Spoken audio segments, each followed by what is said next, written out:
நேரா எழுந்திருச்சு என்ன பண்றார், ஜிப்பாவை எடுத்து போட்டுட்டு வீட்டை பூட்டிட்டு சாப்பிடறதுக்கு போறார். 2 ரூபாய் மசால் தோசை உட்காந்து சாப்பிடுறார்.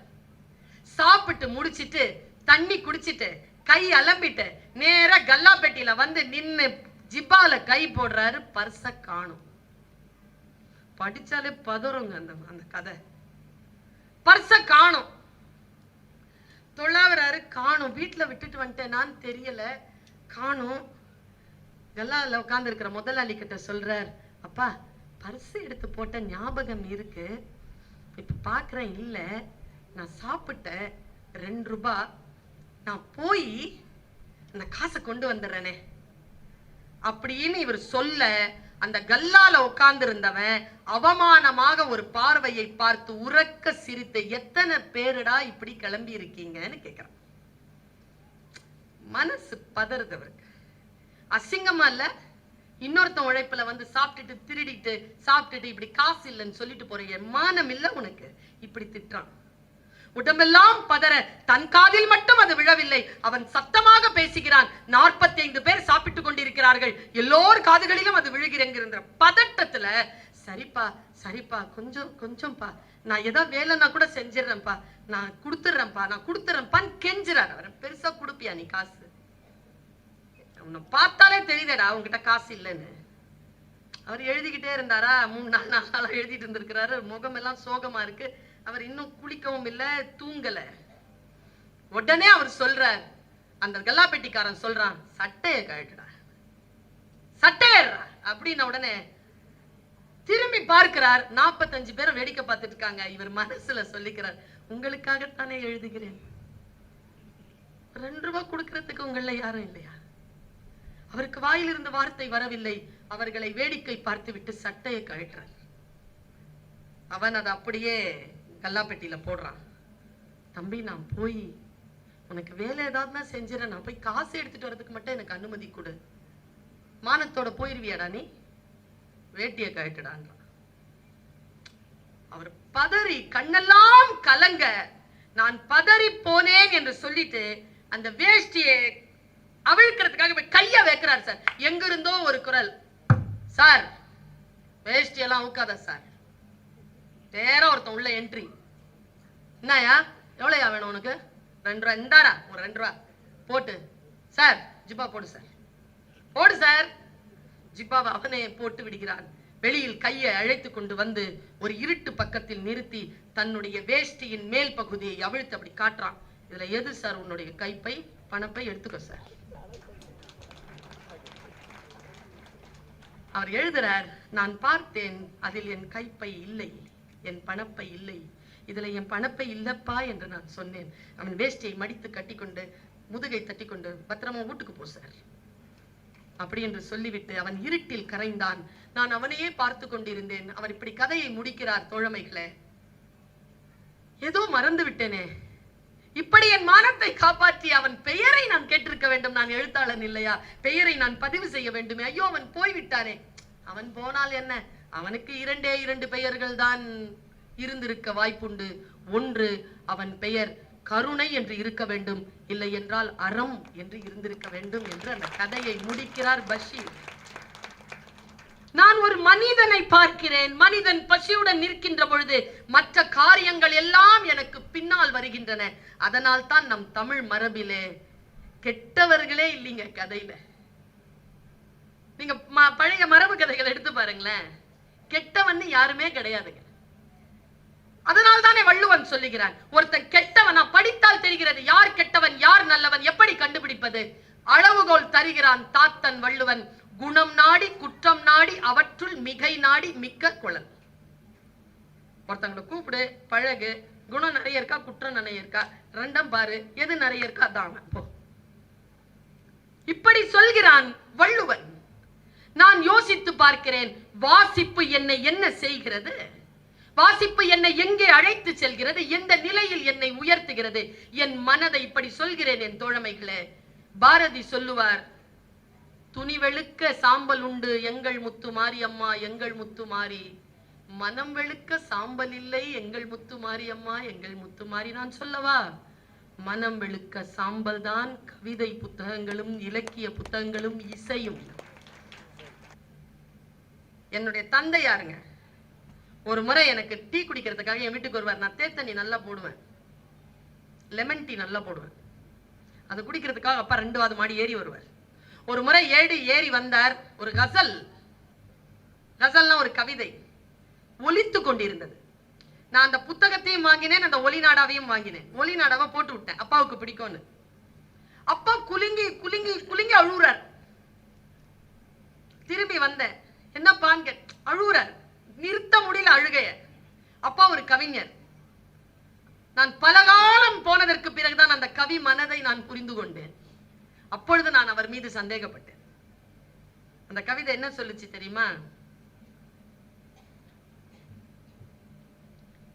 நீ என்னை சமாதானப்படுத்துவாய் என்று நானும், நான் உன்னை சமாதானப்படுத்துவேன் என்று நீயும் விளையாடிய இந்த விளையாட்டில் இப்படி நிரந்தரமாக பிரிந்து விடுவோம் என்று எண்ணவே இல்லை.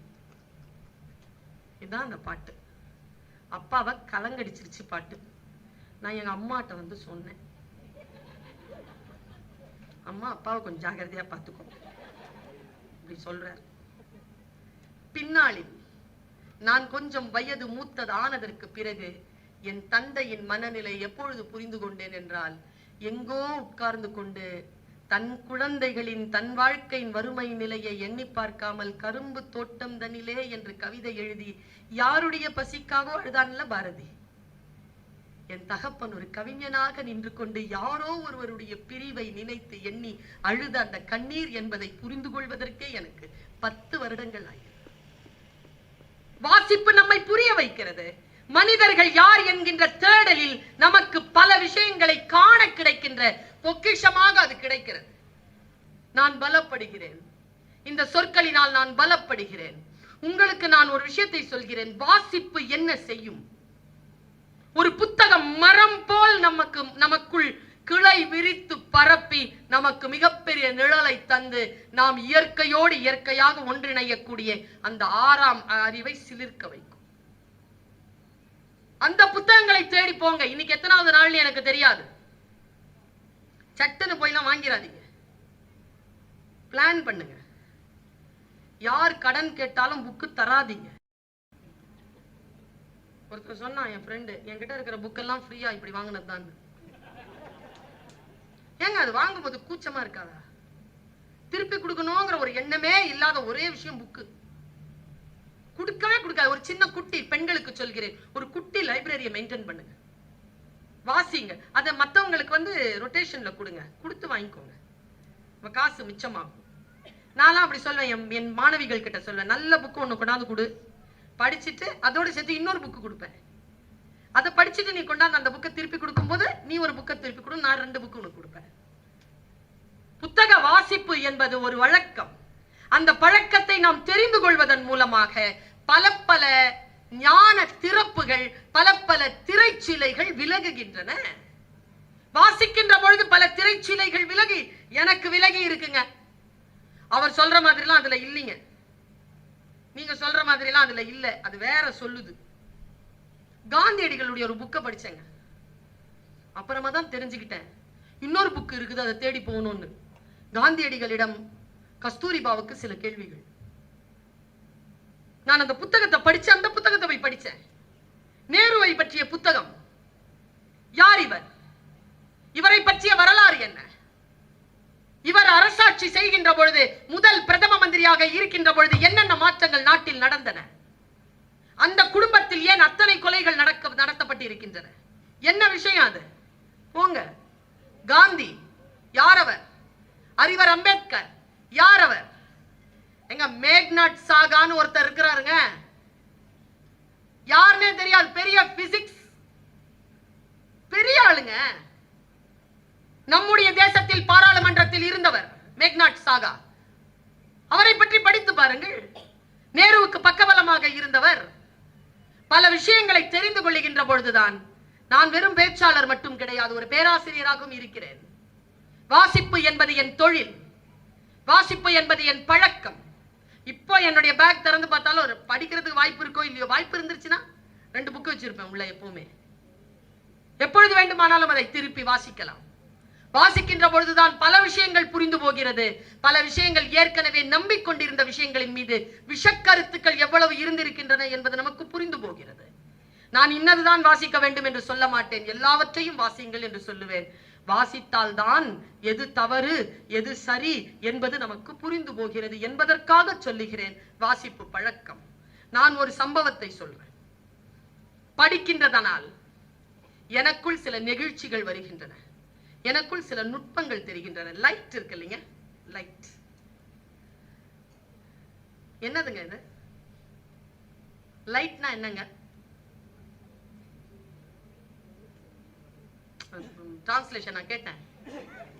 வெளிச்சம். சரி, வெளிச்சம். வெளிச்சம்னா என்னங்க? உமிழ்தலா? எங்கிருந்து உமிழ்றாங்க? என்ன உமிழ்றாங்க? ஏங்க, பாப்லோ நெருடா கிட்ட கேட்டாங்க, அவன் என்ன விளக்கம் சொன்னா பாருங்களேன். Light, I cannot explain what is light, but I can explain for some extent. Light is a shadow of God அப்படிங்கறாங்க. அது இறைவனின் நிழல்ங்கறாங்க. அவன் இறைவனின் நிழல் வெளிச்சம் என்றால் இறைவன் எப்படி இருப்பான்? சரி, இறைவன் எப்படி இருப்பான்? இறை கொள்கை என்பது என்ன? ஐன்ஸ்டீன் சொல்லுகிறான், கர்ப்பமான நிலையிலே ஒரு பெண்ணின் வயிற்றிற்குள்ளே இருக்கும் குழந்தைக்கு ஆறு மலை கடல் என்றால் என்ன என்று எப்படி தெரியாதோ, சொன்னாலும் எப்படி புரியாதோ, அப்படி மனிதர்களுக்கு கடவுள் கொள்கை தெரியாது என்று சொல்கிறான் ஐன்ஸ்டீன். நான் கடவுள் கொள்கை என்ன என்று தேடி பார்க்கின்ற பொழுது பல விஷயங்களினான தெளிவு தெளிவு தெளிவு போய் இதற்கு முன்னால் நான் வாசித்துக் கொண்டிருந்த பல விஷயங்களுக்கான விளக்கம் வேற புரியுது. எங்க அப்பா எனக்கு கொடுத்த முதல்ல எங்க அம்மாவுக்கு கொடுக்க வேண்டிய 50 ரூபாய் கரிசோறுக்காக கொடுக்க வேண்டிய பணத்தை கொடுக்காம எனக்காக வாங்கிட்டு வந்து கொடுத்த ஒரு புத்தகத்தின் பெயர் திருமந்திரம். ரொம்ப அழகா அது ஒரு ஸ்டோரி இருக்கு, அதை நான் பல நேரங்களில் சொல்லியிருக்கேன். நான் அதை வாசிக்கிறேன்.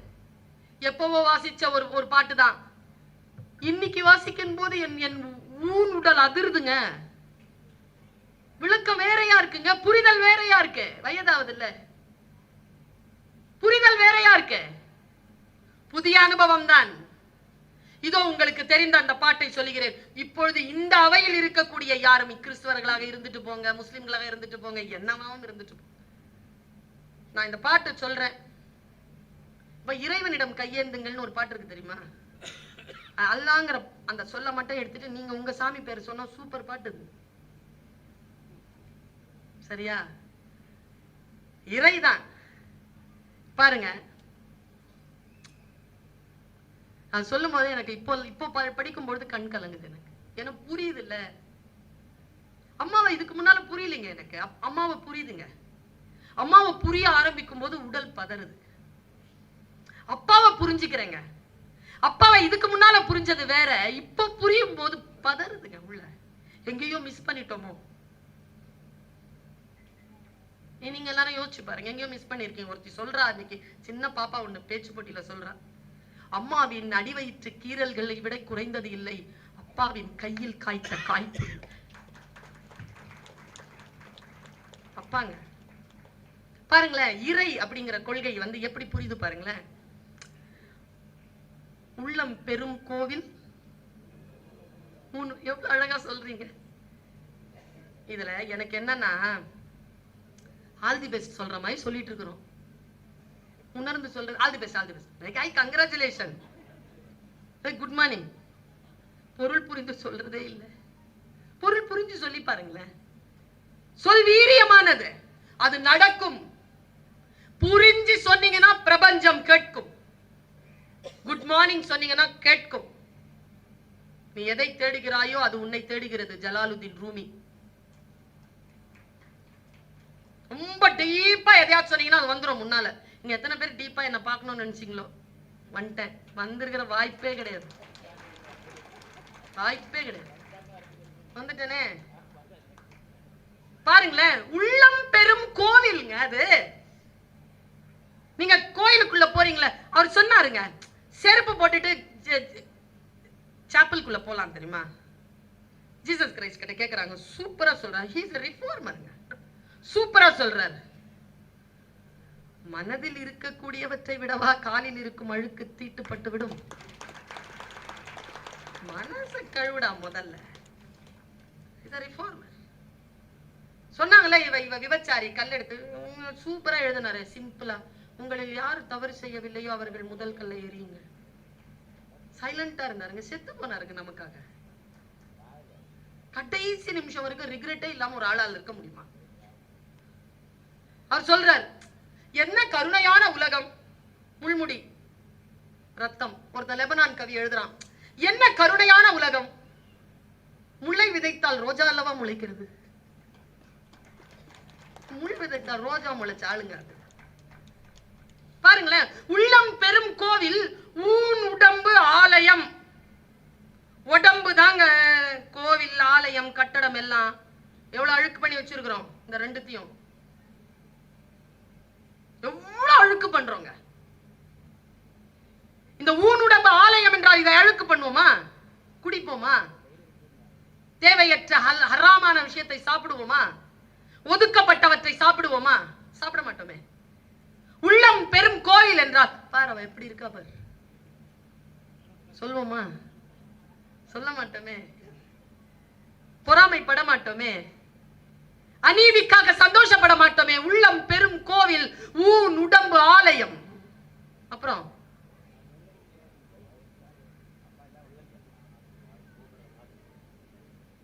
வள்ளல் பிரானாருக்கு வாய்.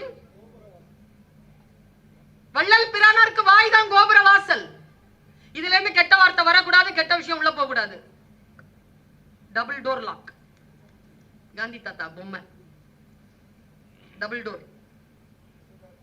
வள்ளல் பிரானாருக்கு வாய் கோபுர வாசல். அடுத்தது பாருங்க, தெள்ள தெளிந்தார்க்கு சீவனே சிவலிங்கம். சீவன் தான். இப்ப உங்க எல்லாரும் சூப்பரா சந்தோஷப்படுறதுக்கு ஒரு மேட்டர் சொல்லவா? நான் நீங்க எல்லாரும் இந்த வினாடி உயிரோடு இருக்கிறோம். நேற்று நைட் 5 லட்சம் பேர் இருந்தாங்க, காலையில எந்திரிக்கல.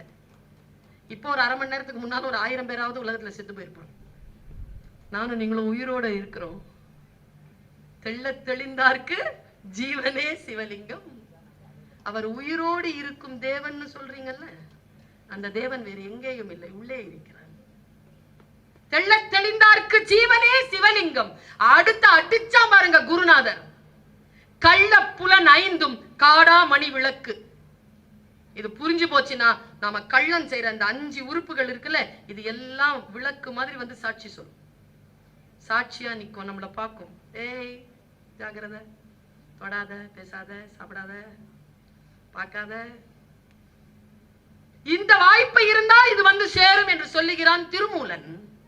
எங்க அம்மா சொன்னாங்க எனக்கு, நான் ஏதாவது இந்த கேமரா இருந்ததுன்னா கரெக்டா மேக்கப் எல்லாம் போட்டு தானே வரும். அப்படிதானே? இந்த போட்டோ பிடிக்கிற பொண்ணுங்களும் பசங்களும் ஏதோ ஒரு அப்ளிகேஷன் வச்சிருக்கிறாங்க. அது இயல்பா இருக்கிற மூஞ்சிய காட்டாம பேரழகா காட்டுது. லிப்ஸ்டிக் அதுவே போட்டுக்குது, கண்ணுல கிண்ல மைகி அதுவே போட்டுக்குது, கலர்லாம் கம்ப்ளெக்ஷன்லாம் சூப்பரா அந்த மாதிரி தான் வச்சிருக்குதுங்க. எங்க அம்மா சொல்லிச்சு வரேன், நான் நல்லா பவுடர் கிட்டலாம் போட்டுக்கிட்டு மைக்கெல்லாம் வச்சுக்கிட்டு வெளில கிளம்புற. அம்மா சொல்லிச்சு, எங்க போறேன்னு? ஷூட்டமா. உன்னை ஞாபகம் வச்சுக்கோ, முன்னால கேமரா வந்த உடனே டீசெண்டா இருக்கணும்னு நினைக்கிறல்ல, நம்மள முப்பொழுதும் ஒரு கேமரா பார்த்துக்கிட்டே இருக்குது. டீசெண்டா நடந்துக்கோ. இதை விட இறை பக்தியை ஒரு தாய் எப்படி சொல்ல முடியும்? God is watching. இறை நம்மை பார்த்து கொண்டிருக்கிறது என்கின்ற விஷயம் நான் ஒரு 5 நிமிடத்தில் முடிக்கிறேன். சொல்லணும்னு தோணுது, அதனால சொல்றேன். எந்த விஷயத்தை கேட்டாலும் என் தோழமைகளை, எப்பொருள் யார் யார் வாய் கேட்பினும் அப்பொருள் மெய்ப்பொருள் காண்பது அறிவு. அறிவை மட்டும் தேடுங்க. எப்பொருள் எத்தன்மை தாயினும் அப்பொருள் மெய்ப்பொருள் காண்பது அறிவு. யார் எந்த மாதிரியான அந்த பொருள் இருந்தாலும், ஒருத்தன் குடிகாரன் கீழே விழுந்து அலைஞ்சுக்கிட்டு இருக்கிறான் சாக்கடையில, ஒரு சின்ன பையன் குடிக்கிறதுக்கு வந்தான். 9 மணிக்கு ஷாப் திறந்துச்சு. அவன் சொல்றான், குடிக்காத, போ ஸ்கூலுக்கு போ, குடிக்காத. உடனே அவன் திருப்பி கேட்டான், இத சொல்றதுக்கு உனக்கு யோகியதை இருக்கா? சொல்ற யோகியதை இருக்கா உனக்கு? அப்ப அவன் சொல்றான், அதை சொல்றதுக்கான யோகியதை எனக்கு மட்டும் தாண்டா இருக்கு. அதனால தாண்டா இப்படி தெருவுல கிடக்குற. பல பேர் பல அறிவுரைகள் தருகின்ற பொழுது வள்ளுவன் சொல்லுகிறான், எப்பொருள் யார் யார் வாய் கேட்பினும் அப்பொருள் மெய்ப்பொருள் காண், எப்பொருள் எத்தன்மை தாயினும் அப்பொருள் மெய்ப்பொருள் காண் நூல் எனக்கு சொல்லித் தருகிறது. நான் இப்போ நிறைய யோசிச்சுட்டேங்கிறதுனால புத்தியில வரக்கூடிய விஷயத்த சொல்லிட்டு போறேன். ஒரு கதை சொல்றேன். அதுல ஒரு 4-5 பாயிண்ட் இருக்கு. ரெட் கோடு மட்டும் போடுறேன். டீச்சர் இல்லையா? அந்த ரெட் கோடை மட்டும் போட்டு கடைசியா கிரீன் இங்க்ல சைன் பண்றேன். புரிஞ்சுக்கோங்க, அப்ளிகேஷன் தான். நான் சொல்லும் வார்த்தைகளில் உங்கள் வாழ்க்கையில நீங்க அப்ளை பண்ணிக்கோங்க. அப்ளிகேஷன் எப்படி இருக்குன்னு பாருங்க. ஏன்னா அப்ளைடு லிட்ரேச்சர் தானே. நான் ஒரு சத்தியமா ஒரு விஷயத்த சொல்றேங்க.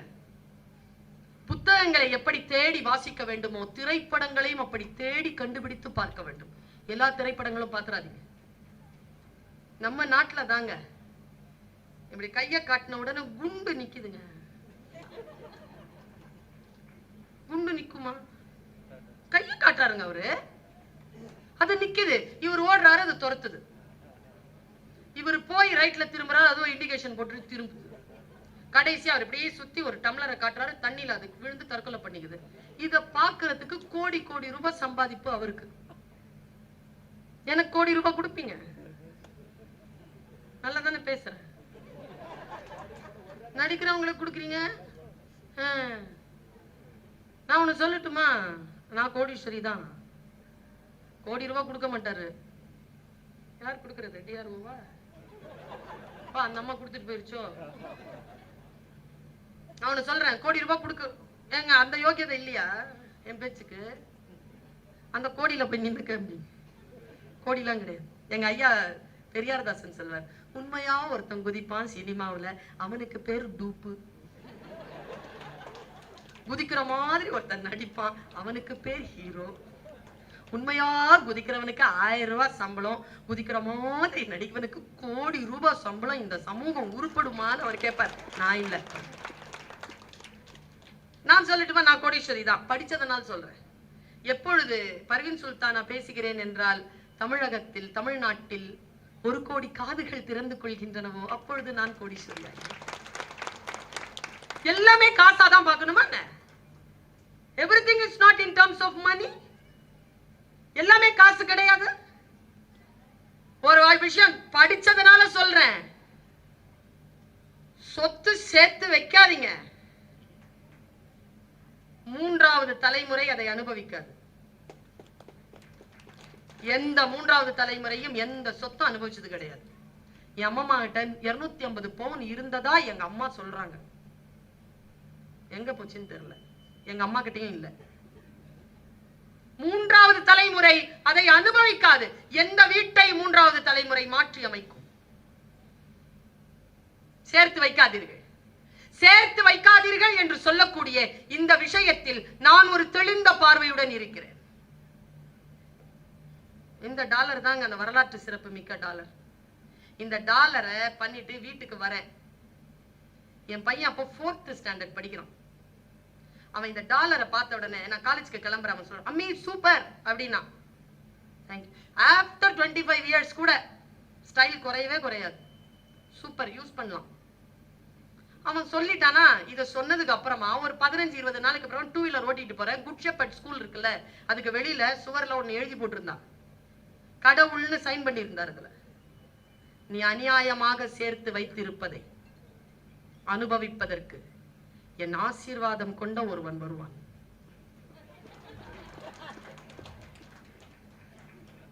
பயமா ஆயிடுச்சுங்க. அவன் அதை தாங்க சொல்லி இருக்கான். அவனுக்கு ஒரு 29 வயசுல கல்யாணம் ஆகுமா? அவன் சொல்றாங்க. அவன் எனக்கு யோசிச்சு பாக்குறேன். சொல் புரிகின்ற பொழுது அப்ப முடிவு பண்ண என் பையனை கூப்பிட்டேன். இந்த பார், நீ எனக்கு ஒரே பையன், என் எல்லா சொத்தும் உனக்கு மட்டும் இல்ல, உனக்கு ஒரு அமௌண்ட் தான். இந்த சமூகத்துல இருந்து நான் எங்கிருந்து எடுத்தேனோ அந்த சமூகத்திற்கும் நான் திருப்பி கொடுத்தாக வேண்டும். அதனால் அதில் கணிசமான தொகை சமூகத்திற்கும் உரியது என்பதனை சொல்லி சொல்லியே என் பிள்ளையை நான் வளர்க்கிறேன். ஏன்னா நீ அநியாயமாக சேர்த்து வைத்திருப்பதை நம்ம அந்த வரலாறு பார்த்திருக்கோமா தானே? பார்த்திருக்கோம் தானே? சொல் எனக்கு வேறு விதமான சிந்தனைகளை தருகிறது. ஒரு படத்தை பார்க்கிறேன், ஒரு காட்சியை பார்க்கிறேன், ஒரு பாடத்தை கேட்கிறேன், ஒரு பாடலை கேட்கிறேங்க.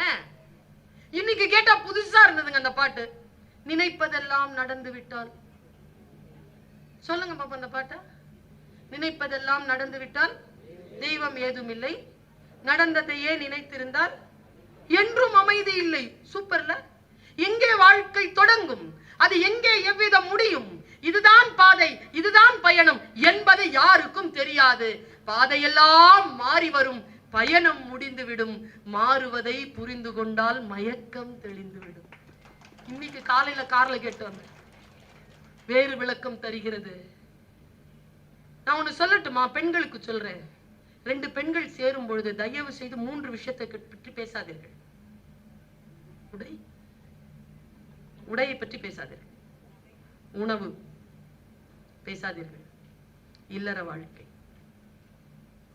கருத்துக்களை பேசுங்கள், அரசியல் பேசுங்கள், புத்தக வாசிப்புகளை பேசுங்கள், உடல் ஆரோக்கியத்தை பேசுங்கள். நகை பேசாதீர்கள் சொன்னீங்களா, பொருளாதார பலத்தை பேசுங்கள். இதெல்லாம் பேசலாம். நமக்கு எது பேசுவது என்று ஏன் தெரியுமா? தெரியல. இல்ல இருந்தா பேச மாட்டோமா? இப்ப பாரு, இங்க ஒரு விஷயம் நடந்துட்டு இருக்கு. இதோ இப்ப நடந்துட்டு இருக்கு. நிறைய பேர் என்ன இதுல புடிச்சு பேசி பார்த்துட்டு இருக்காங்க. ஒரு 1/2 மணி நேரம் பொறுத்துருங்க, யூடியூப்ல வந்துடும். என்ன இது வரைக்கும் இதுல தானே பாத்தீங்க, இன்னைக்கும் அதுலயே பாக்குறீங்க. ஆஃப் பண்ணி வச்சு நேர்ல வந்திருக்கல, அனுபவிச்சு கேளுங்க. நமக்கு தெரியறதே இல்லைங்க. எதை அனுபவிக்கணுமோ அதை அனுபவிக்கிறது இல்லை. இந்த வயசான பாட்டி மாதிரி வெத்தலை கொண்டு போய் கொடுங்களேன், ஃப்ரெஷ்ஷா எடுத்து பெட்டியில வச்சுக்கிட்டு முந்தானத்து வெத்தலையை தான் எடுத்து சாப்பிடும். தேவையில்லாம சேர்த்து வைக்கிறது குப்பை. இதெல்லாம் எதுக்கு? 256 GB. இதெல்லாம் இப்போ 128 எல்லாம் போய் 250. என்னத்த சேர்த்து வைக்க போறீங்க? ஒரு இடத்துக்கு போறீங்களா, அதை அனுபவிச்சுட்டு வாங்கல. ஒரு டூருக்கு போனீங்கன்னா அதை அனுபவிச்சுட்டு வாங்கல. எல்லாத்தையும் போட்டோ பிடிச்சு என்ன பண்ணுவீங்க?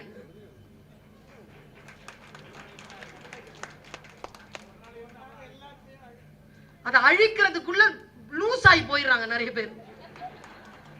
முடியல, டயர்ட் ஆயிடுதுங்க. தேவையில்லாத விஷயங்களை பதிவு செய்யாதீர்கள். தேவையான வரலாற்றை பதிவு செய்யாமல் இருந்து விடாதீர்கள். எது பதிவு செய்ய வேண்டுமோ அதை பதிவு செய்யுங்கள். எனக்கு நிரம்ப மகிழ்ச்சி என்ன தெரியுமா? இத்தகைய அரங்கங்களில் மண்ணின் மைந்தர்களை அடையாளம் கண்டு புத்தக திருவிழாக்கள் அந்த எழுத்தாளர்களையும் அந்த சிந்தனையாளர்களையும் கொண்டாடுகின்ற ஒரு விஷயம் எல்லா புத்தக கண்காட்சியிலும் எல்லா மாவட்டங்களிலும் பாராட்டிற்குரிய விஷயமாக நடந்து கொண்டிருக்கிறது. அது இன்னும் தீவிரப்படுத்தப்பட வேண்டும். அது இன்னும் தீவிரப்படுத்தப்பட வேண்டும். நாம் பிரபலமானவர்களின் மீது கவனத்தை செலுத்திக் கொண்டிருக்கிறோம். நம் ஊரிலேயே புகழ் பெற்றவர்கள் எத்தனையோ பேர் இருக்கிறார்கள்.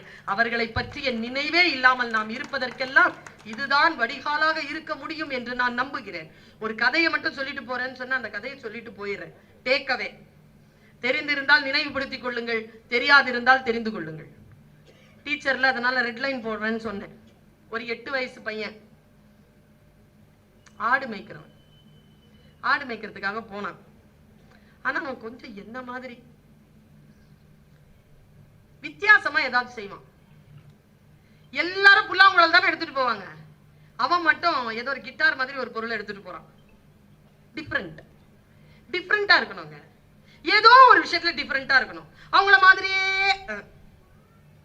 ஒருத்தி கேட்டா என்கிட்ட, உங்கள மாதிரியே பேசணும், என்ன பண்ணணும்? எதுக்கு?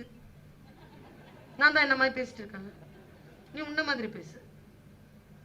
இறைவன் பூமியில் குப்பைகளை எறிவதில்லை. Stay different. கொஞ்சம் இப்படி இருக்கணும், அவ்வளவுதான். Stay different. முயற்சி பண்ணுங்க. எல்லோரிடத்திலும் ஏதோ ஒன்று இறைவன் தந்திருக்கிறான். ஒரு பெட்டி கடை வச்சா 3வது வீட்டுக்காரன் உடனே இன்னொரு பெட்டி கடை வச்சிருது. போல செய்தல் இல்லை. பாருங்க, அவன் எடுத்துட்டு போனா விதி எப்படி விளையாடுது பாருங்க. வேட்டைக்கு போன ராஜா அந்த Hi viewers, thank you for watching. Please like and subscribe my channel, please.